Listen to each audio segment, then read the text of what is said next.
What's up, y'all? It's your boy E Bay. Fight predictions in the building, and I'm gonna be breaking down Yoel, the Soldier of God Romero, versus Anthony Rumble Johnson. I cannot wait. I cannot wait, y'all, for this fucking fight on Bellator 258. I think they are the co-main event. They will be main evented by Sergio Pettis versus Juan Archuleta, which is an awesome fight too. I will be discussing about the whole card later today when after I drop this video, obviously. But I gotta talk about this matchup between Rumble Johnson and Yoel fucking Romero, man. This is an awesome fight. There's a lot of aspects to this fight that makes this really interesting, right? But I can't wait for it. But let's look at the stats, man. Rumble Johnson comes in 22-6. Is fighting out of Florida, age 37, a height of 6'2", and a reach of 78. Romero is 13-5. Fights out of Coconut Creek, Florida, age 44, which is getting up there, but he's built different. No matter what, we can tell him, hey, dude, you gotta hang it up, man. But he's built different. He's a different kind of 44. And I feel like he's kind of gotten better. But, he has a height of 6 foot and a reach of 73.5. So Rumble does have somewhat of a large reach advantage in this matchup. This will be Yoel Romero's light heavyweight, not debut. It wouldn't be his debut. He did fight at light heavyweight before, but this will be his light heavyweight debut in Bellator. This is an awesome matchup. But if we go look at what these guys have accomplished, there's some of their notable wins. If we look at a guy like Yoel Romero and what he's accomplished in his career, I mean, he's been a legitimate, killer. Right when he stepped in the fucking octagon, right when he said, coming off, wrestling, and said, I'm gonna F these dudes up, and just come back, and he's a silver medalist in the Olympics, and I mean, it's insane. And he competed in the Germany regionals for MMA. Some of his first fights, Superior FC, Poland regional, and then he fought a guy named Rafael Cavalente, I think that's his name, in Strikeforce. It was there's a weight classes for a reason, and this is what scares me about this matchup. This is something I have to talk about. I thought Yoel Romero did really good in the first round, but you could just tell there was something about Rafael's weight that was just messing with Yoel. He didn't know how to deal with him. He couldn't overwhelm him and with all the explosions. So he was like overdoing the explosions, and I think he was 34 when he fought him. This was in 2011, y'all. This was a while ago. And Rafael, if we go look right now what he's up to, he's 13-7. I think his last fight was a win against Don Konoki. I think that's his name. He's not doing too bad, but that was in 2017. He's supposed to have a bout last year. Well, not last year, but in 2019. But basically, to talk about the fight, I thought Yoel did really good in the first round. I thought he won the first round, but it was somewhat of a really back and forth scrap. And Rafael, he's a decent fighter. He has decent Muay Thai, and he threw the high kick and then threw a spinning back fist right behind it, and he caught Yoel flush on the chin, and then he put it on him. Yoel was on Queer Street, and he made sure he was in the shadow realm, and dude, he laid him out, man. That was nuts. That was like the first time I think he's ever been knocked out. I think it's the only time he's ever been knocked out. And that was insane, bro. That was crazy what happened that day to Yoel. But ever since then, he went down to middleweight and has accomplished so many great things, beating Derek Brunson, Brad Tavares, Tim Kennedy, Lyoto Machida, Jacare Souza, and Chris Weidman. And he did all this to get to a title fight, interim title fight, obviously, against Robert Whittaker. Weird situation here. Michael Bisping was playing his ultimate ducking game, and it was pretty shameful of him, but he made these two guys fight each other. It should have been Yoel and Bisping, but the goddamn one-eyed bandit didn't want that smoke. I can't blame him. But I've talked about this fight a lot, Robert versus Yoel, and I've told guys, man, this is Robert's greatest performance. I guess maybe the Kelvin Gastelum performance is up there too, but Robert was able to use his takedown defense and break Yoel basically in this fight. And this is a fight that something that I feel like almost Yoel might have to go back to while fighting Rumble Johnson. If you go look at the guys that have beat Rumble Johnson, they have to fight this kind of style. And Rumble should find some security and some happiness that when Yoel tried this style, he gassed out. And he gassed out bad. And Robert was able to take advantage of that and use his takedown defense to break him. I mean, there were so many great scrambles. Like, it was just amazing what he was doing in there. I mean, it was a masterclass by Robert. And Yoel, he just gassed out. And this was like, I tell people, go watch this fight and you will find out why Yoel stopped going for takedowns as much as he did, because he went for so many. I think they said a combined 28 takedowns, and if for both fights, 28 takedown attempts for both fights from Yoel. And last time I checked, I think I might be wrong about 28, but I only seen Yoel ever take him down maybe 3 times. Ain't that crazy? Like, let's say it's out of 28. Let's just say, out of 28, he was only able to take him down 3. And you got to understand, Yoel is not a folk-style wrestler. He is a freestyle wrestler, and there's a big difference between folk-style wrestling and freestyle wrestling. Folk-style wrestling is something you see in American, systems. You see especially in high school wrestling. You see it in college wrestling. It's something I participated in both in high school and college. Freestyle is something you see on the Olympic level. You see it's a more worldwide sport. It's something that everyone does. But the difference is freestyle is more about the actual takedown than the control. Guys don't really, there's not a lot they do in terms of control. You get a really big takedown and maybe they're on the ground for maybe less than 5 seconds. And then, usually they either stand back up or the match is over. If they get a really great takedown and they're able to pin the guy, it's over. In in folk style wrestling, the difference is that there's more of needed control. You see a lot of top bottom positions, in 3-period wrestling matches. You can watch a lot of college wrestling and you'll see it. Like, it's more about control than freestyle wrestling, and that's why folk style wrestlers actually have done really great going into MMA, and that's why some freestyle wrestlers, they have a problem, because in MMA I'm starting to notice the takedown doesn't even matter anymore. It's about the control. If you get one good takedown, it is what it is. In freestyle wrestling, you get a takedown, that's 2 points. That's big, and in our sport of MMA, we don't give a fuck about the takedown. It's just a lot of people, that's how they feel, and it is what it is. But yeah, that's what kind of hinders Yoel. He doesn't have the control. He has the takedowns. You see, he basically can take down every person he's fought. The only person I think he's never really taken down is probably Rockhold, but we'll talk more about that fight. He's taken down a lot of people, and now he's been taken down too, so that is true. But he does have this loss to Whitaker. Then Whitaker's he's scheduled in a fight. I'm sorry, I can't talk for a second. He was scheduled in a fight against Luke Rockhold. What's it called? Robert, I think, gets injured. I don't know what's up with him, pulling out of fights. But he did it against Rockhold. He kind of left Rockhold hanging a little bit. And then Yoel got in there. Short nose, fought Rockhold. It's so crazy looking at this fight, looking back. Man, this was a really big fight for Rockhold. Yoel had missed weight. It was an interim title fight. It was a big pay-per-view it wasn't necessarily for Rockhold, but it had Rockhold on it. He was main eventing. And man, I just felt so bad for him. It brought up like a lot of memories. I thought Rockhold did good. A lot of people, they do good in those first 2 rounds. Even Robert did well, not in the first fight, but in the second fight he did really good in the first 2 rounds. But a lot of people do really good against Yoel early because he's waiting. He's waiting for you to make a mistake.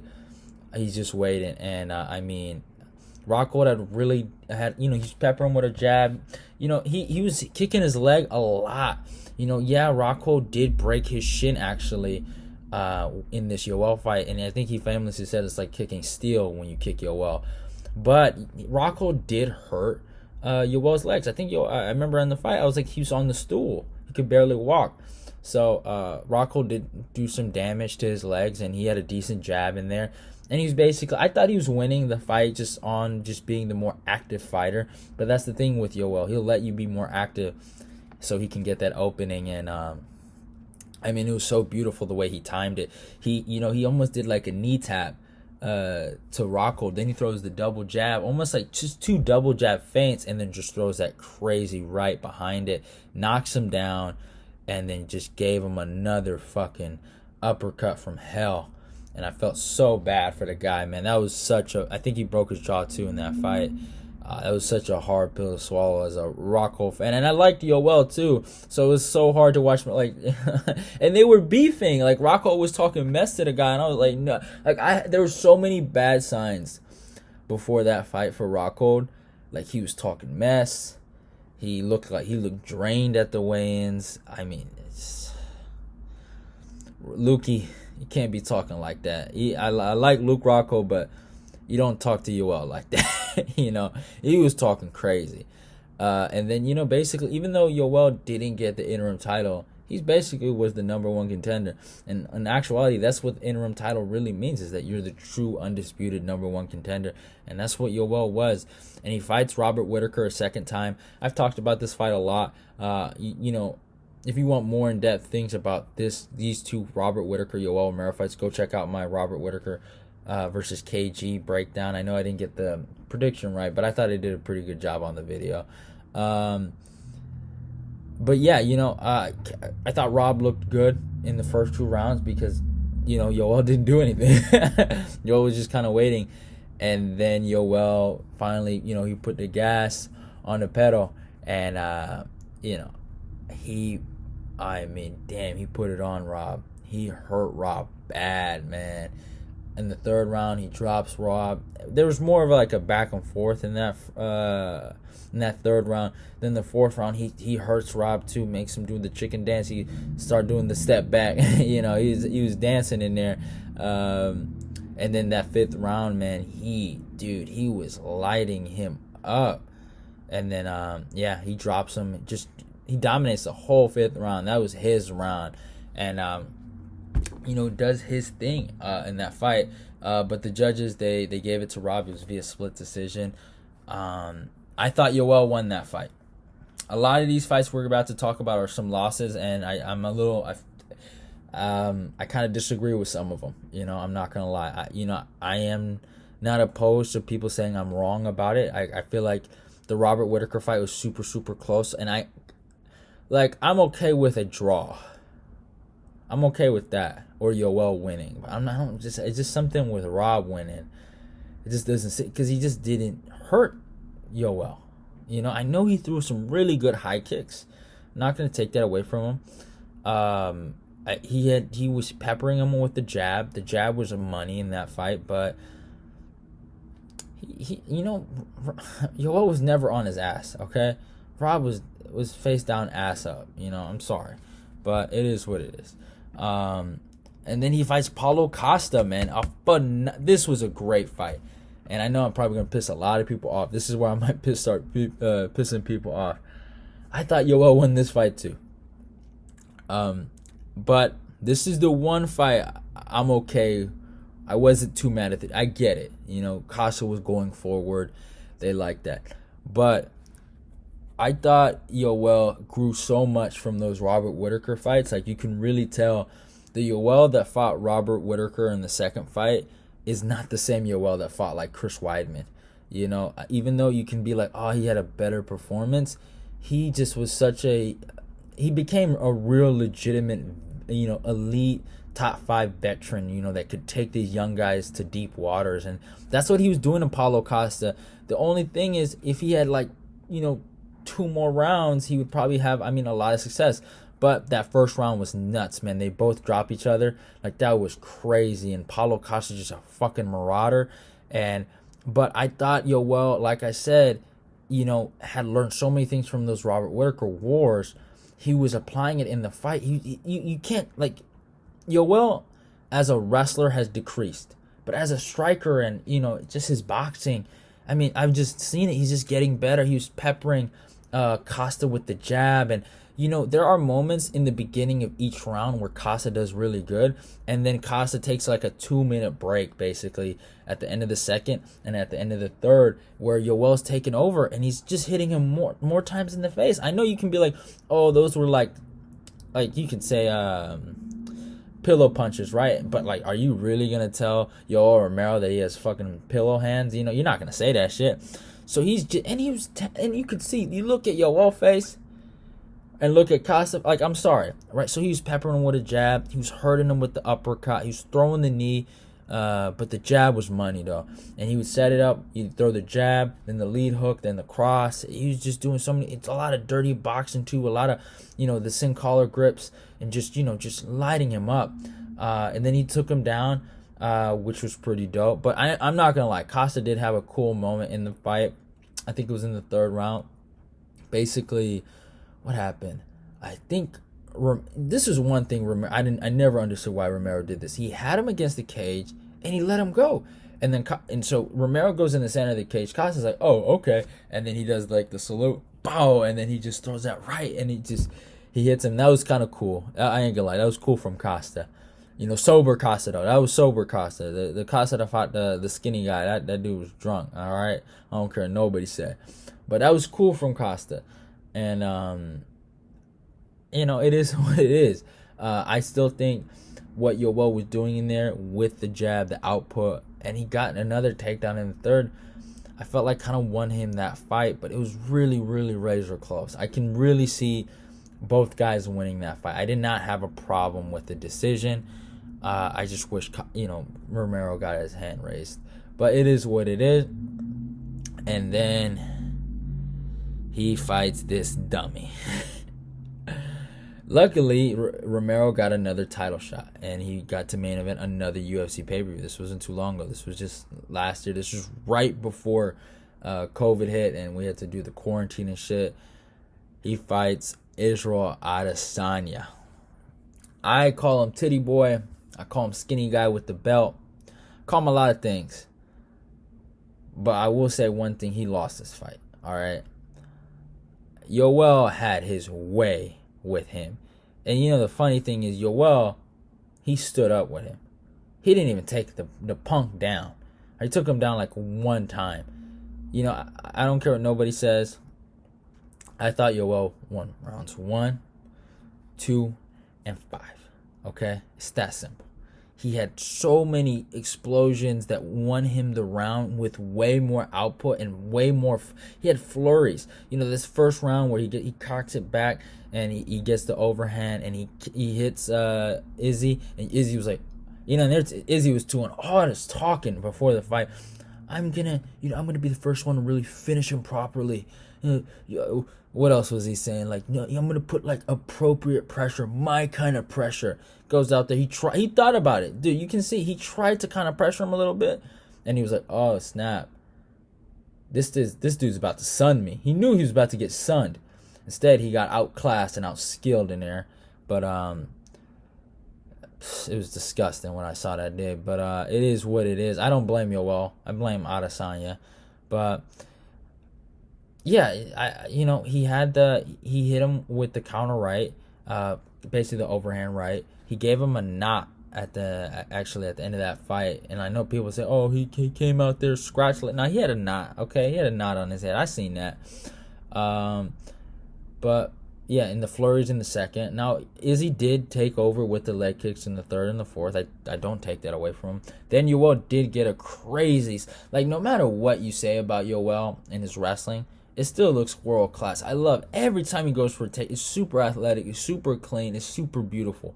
Like I've never seen him throw anything like sloppy. I've never seen a sloppy takedown from him. Sometimes he's like gotten tired, but the technique's good. It's just the energy is just not there. It's just he's a little more tired. But I mean, he looked amazing in there. He checked the kicks. He was able to block everything. He was able to move his head with all this great fucking 75 kickboxer or whatever. fucking, to me, he's a glory reject. But it is what it is. And then I thought he alpha male. He baited that dude in the 5th round, yelled at his face. Oh, he's only just like, and it nothing to say. Got fucking sunned in there, and they gave him the belt. And I knew they were gonna do that because Yoel. There ain't no world where Yoel was gonna win a decision over Adesanya. They don't want to do that. It would have been bad business for him. Yoel had to go out there and knock that dummy out, and he was close. He was close, man. But it is what it is.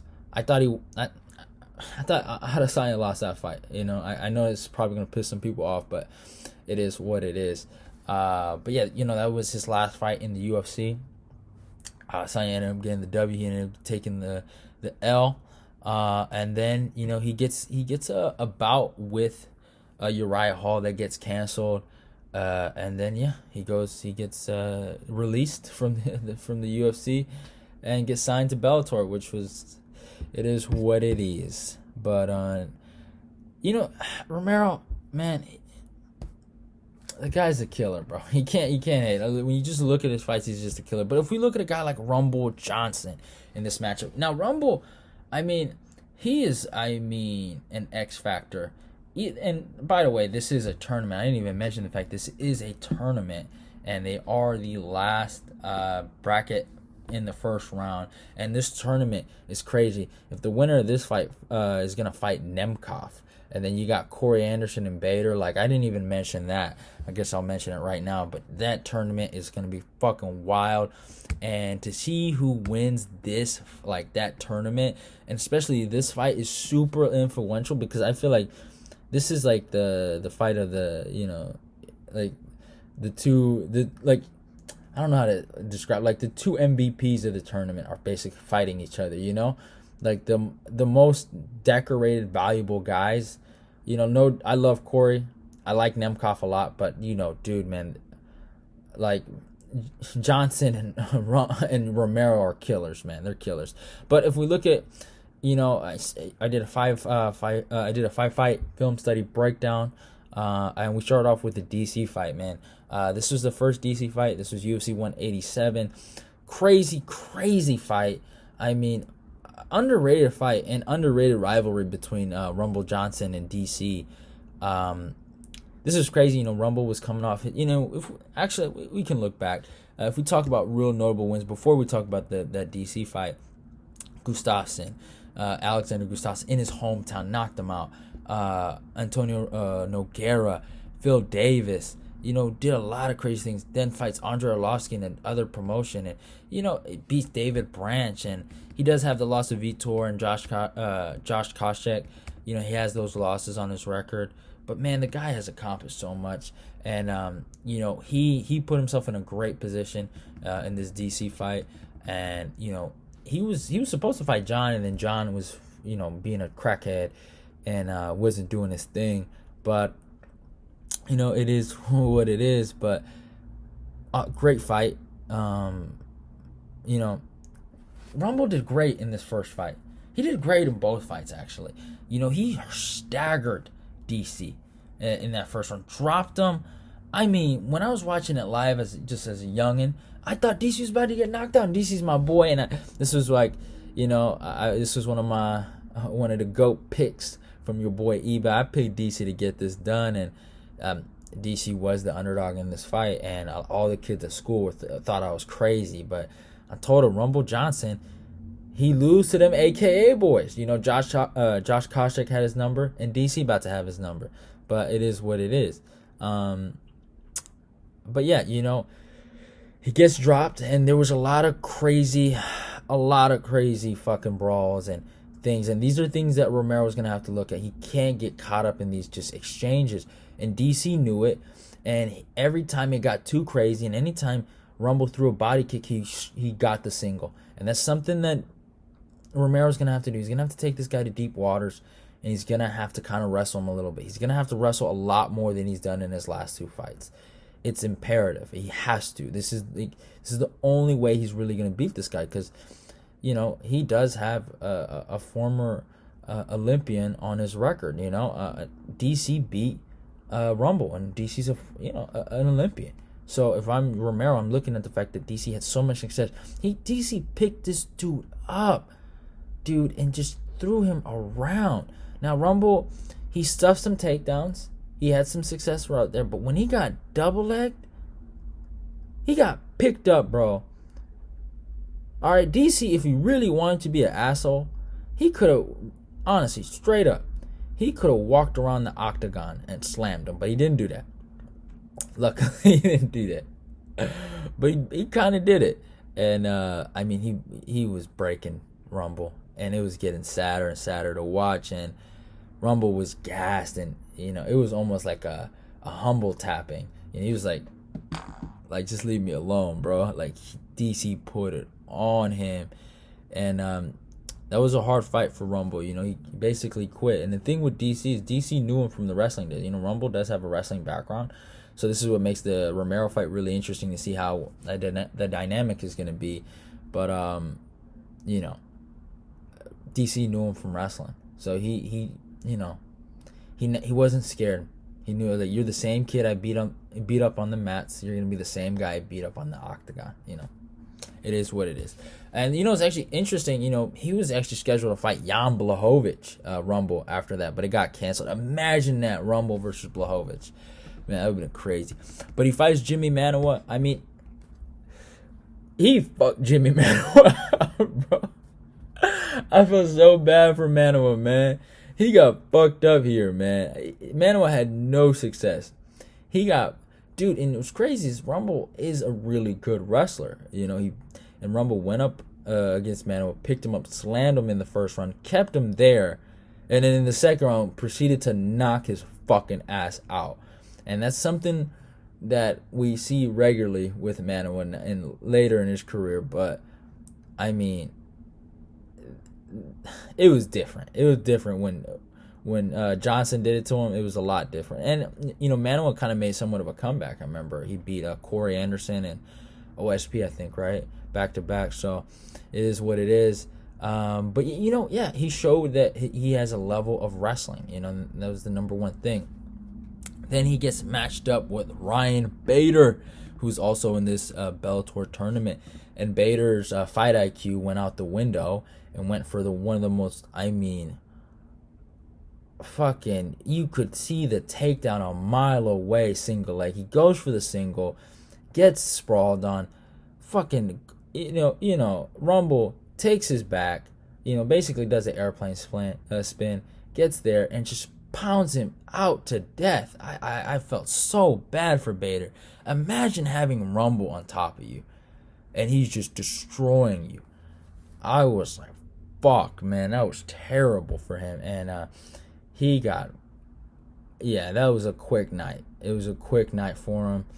And then he fights my boy Glover, man. Glover's been the GOAT on this YouTube channel, taking out them fools and Anthony Smith and Thiago Santos. But you know, before those fights, and the reason why a lot of people were picking against Glover was because of this fight against Rumble Johnson, and Glover got knocked the fuck out. A lot of people said it's wraps for Glover after this one, especially even after he got knocked out by Alexander Gustafsson. But I mean, and this is another thing again, Yoel's going to have to work. He cannot play no games with this guy. Yes, he's going to have to make it dirty, but you slip your head in the wrong way, it's a wrap. It's a wrap. It's a wrap, man. He is not a game. And Glover's going to be fighting for the belt, like in September. All right? Like that. It's not like the win has aged bad. It's the win has looked amazing. That's the kind of guy fucking Rumble went out there and shut down. I mean, I was shocked when he did that to Glover. Glover ain't no punk, too. But, you know, and that's the thing, you know, it is what it is, bro. Like, it is what it is. Oh, man, he knocked Glover the fuck out. And then he fights my boy DC again, and I mean, this approach was interesting. When he fought DC the second time in Buffalo, I was like, bro, you want to take your fight IQ and throw it in the trash can? Do what Rumble did. Rumble, I think he went out there and just was ready to lose than really win, and he just gave up the fight, man. I've never seen this. This was so mind-boggling. I think that's the best way to describe it. But he went for takedowns. He got man, how many takedowns did he? He got like 3 takedowns back to back to back. He had a lot of success. I will say that in the fight, he hit some beautiful high kicks. That's one thing he has. But and that's one thing Yoel Romero has to watch out for. But Yoel's pretty good at rolling with those head kicks or blocking them. But man, he hit some really good ones on DC. He's always hurt DC. But the thing with DC is that DC was always able to overcome, and Rumble would always end up giving in. And DC took him down one time, got on top, and choked him the fuck out. And he went out there and proceeded to retire. And I mean, that was, I don't know what Rumble did in there, and I don't know why he did that. But that's his last fight. That fight was 4 years ago. 4 years ago. And Yoel's last fight was a year and a month ago. So this is where this fight comes down to. I will admit, this is a dangerous fight for Yoel.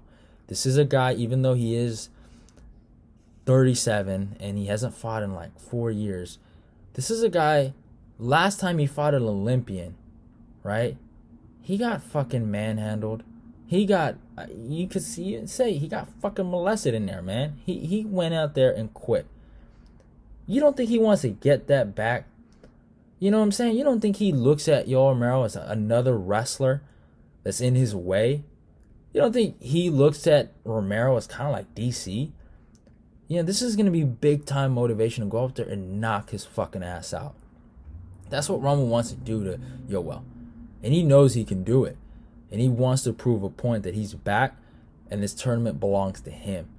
And that's just something that's really, really big. Like, Yoel cannot afford to strike with him in the first 2 rounds.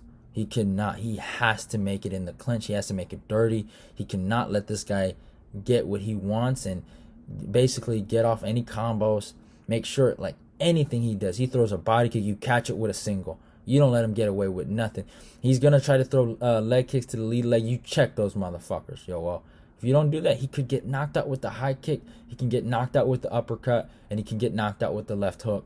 There's really a lot of things Yoel has to worry about. Yoel, he has really good defense.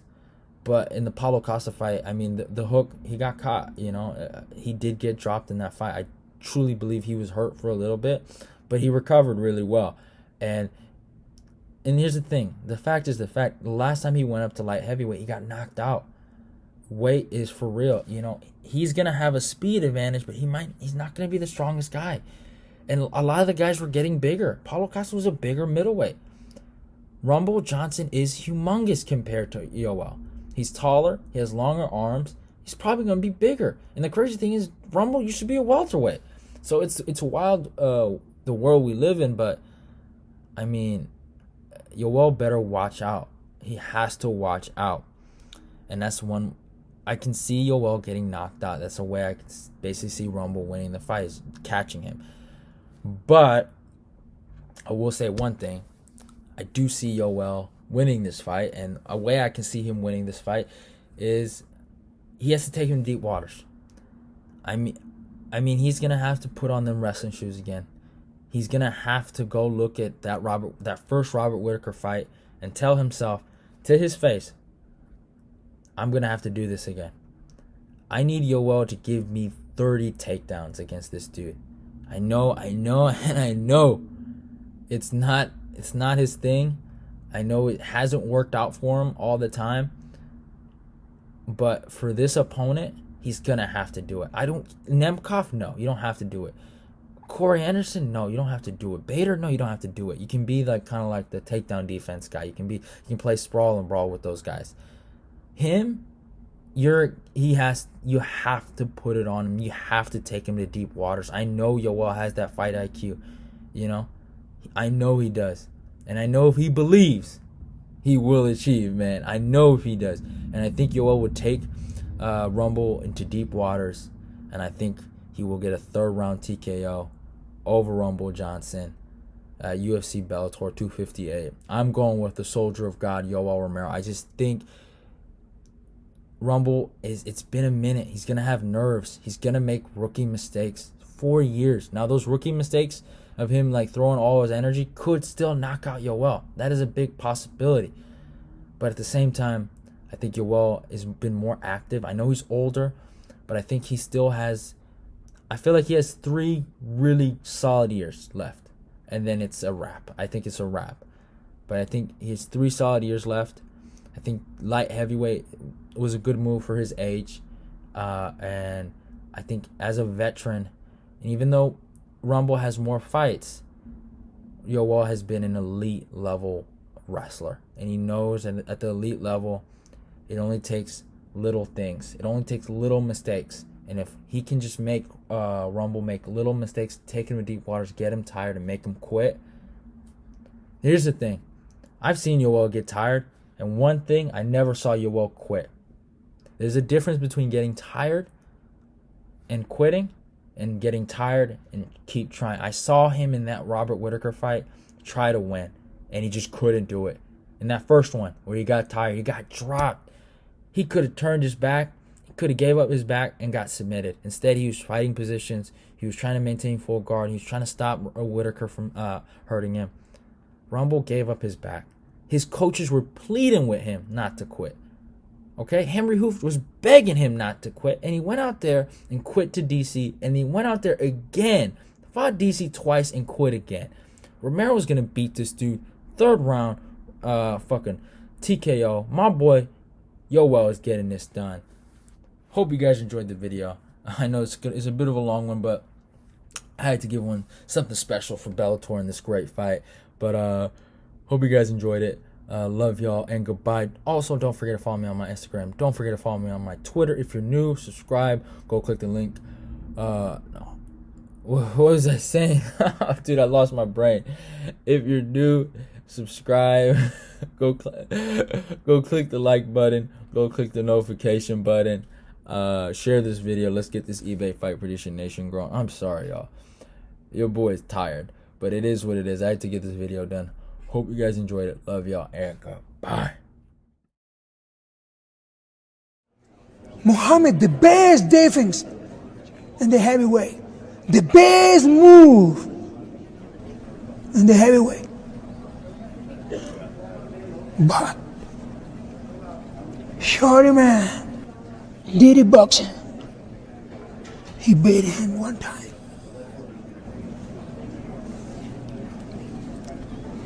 Everything is possible in your life when you believe. When you believe, everything is possible. You have 2 hands. I mean, everything is possible. Go. Go. And take it whatever you want to do.